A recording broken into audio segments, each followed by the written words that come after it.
दोस्तों, map reading के इस नए वीडियो के साथ आज मैं फिर हाजिर हूँ। ये मैप रीडिंग सीरीज का पार्ट 9 वीडियो है, जिसका विषय है टोपोग्राफिकल फॉर्म्स। और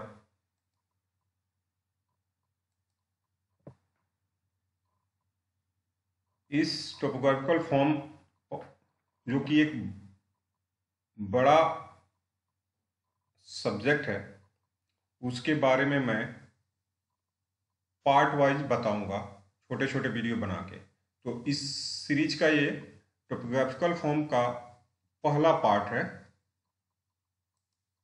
जिसमें हम इन 4 शब्दावली, जो टोपोग्राफिकल फॉर्म जो है, उसके बारे में हम समझेंगे कि ये क्या होता है और मैप पे कैसे दिखलाई देता है। तो दोस्तों, जैसे कि आप जानते हैं कि धरातल की आकृतियां या पहाड़ी भूभाग बनावट के आधार पर कई स्थानों पर एक समान होता है। यदि इन सभी स्थानों जो एक समान है, उनको सबको अगर मैप पे हम दिखाएं और बार बार दिखाएं, तो वह समझने और समझाने की दृष्टि से बहुत असुविधाजनक होगा और मैप भी देखने में बहुत कंजस्टेड लगेगा।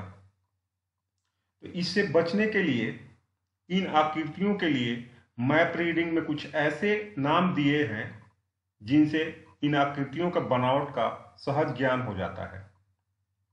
इन भूभागों और आकृतियों के समूह की टोपोग्राफिकल, जो इनका समूह बनता है, उसको हम बोलते हैं टोपोग्राफिकल फॉर्म्स।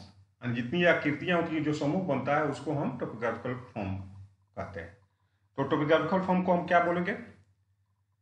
मैप रीडिंग की सिखलाई में वो चीजें टोपोग्राफिकल फॉर्म कहलाती हैं जिनसे उनकी जमीनी बनावट का सहज अनुमान हो जाता है। यानी जो भी उस मैप के ऊपर बना रहता है, जिससे हमें उसके जमीनी बनावट के बारे में हम जान जाते हैं उस मैप पे दिए हुए आकृति से, तो उसको हम टोपोग्राफिकल फॉर्म कहते हैं।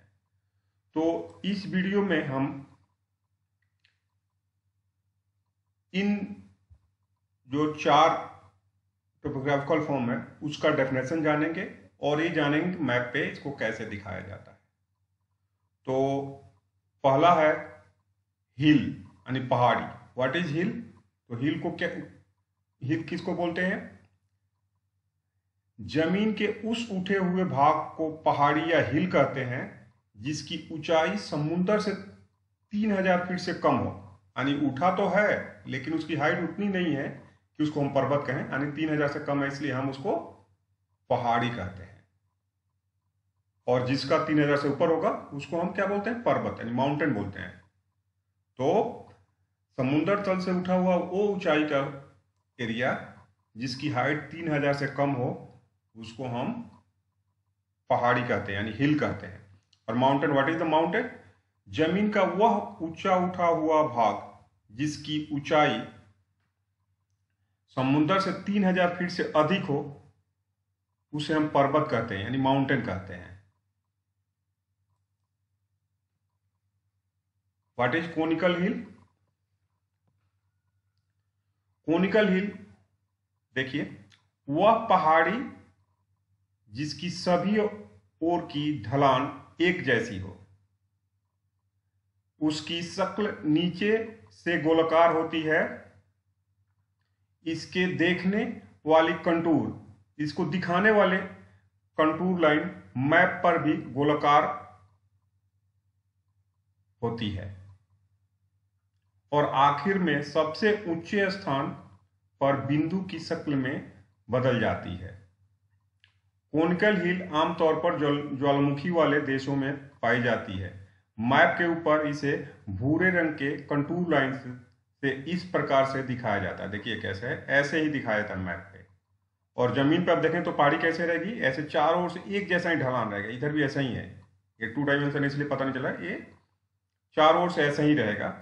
और तो इसको हम मैप पे ऐसे नहीं दिखाते, जमीन पे ऐसा रहता है, लेकिन मैप पे हमने देखेंगे तो कंटूर लाइन ऐसे बना रहेगा। अगर आप मैप पे ऐसे कंटूर लाइन देखते हैं तो समझ जाइए कि ये कोनिकल हिल है, जमीन पे कोनिकल हिल होगा। उसके बाद आप देखिए पीक, चोटी, यानी पर्वत की चोटी किसको बोलते हैं? किसी पहाड़ी या पर्वत की सबसे ऊंची जगह को चोटी कहते हैं। मैप पर चोटी की ऊंचाई स्थानिक ऊंचाई या त्रिभुजाकार ऊंचाई से दिखाई जाती है। मैप के ऊपर इसे भूरे रंग के कंटूर लाइन से इस प्रकार से दिखाया जाता है। देखिए ये तो हो गया आपका पहाड़ी श्रृंखला हो गई। इसमें सबसे ऊंचा स्थान कौन है? ये है। तो इसको पहाड़ी पे मैप पे कैसे दिखाया गया? कंटूर लाइन बनी है। ये जो है ये पीक को दिखा रहा है। ये आप देख लीजिए, ये जो बना रहेगा भूरा रंग का रहेगा। कंटूर लाइन हमेशा भूरा रंग कलर की होती है। तो दोस्तों इस तरह से आज का मेरा ये टोपोग्राफिकल का फर्स्ट पार्ट खत्म हुआ। उम्मीद है कि आपको ये वीडियो पसंद आएगा। अगर आपको पसंद आए तो मेरे वीडियो को लाइक, शेयर और सब्सक्राइब कीजिएगा। Thank you.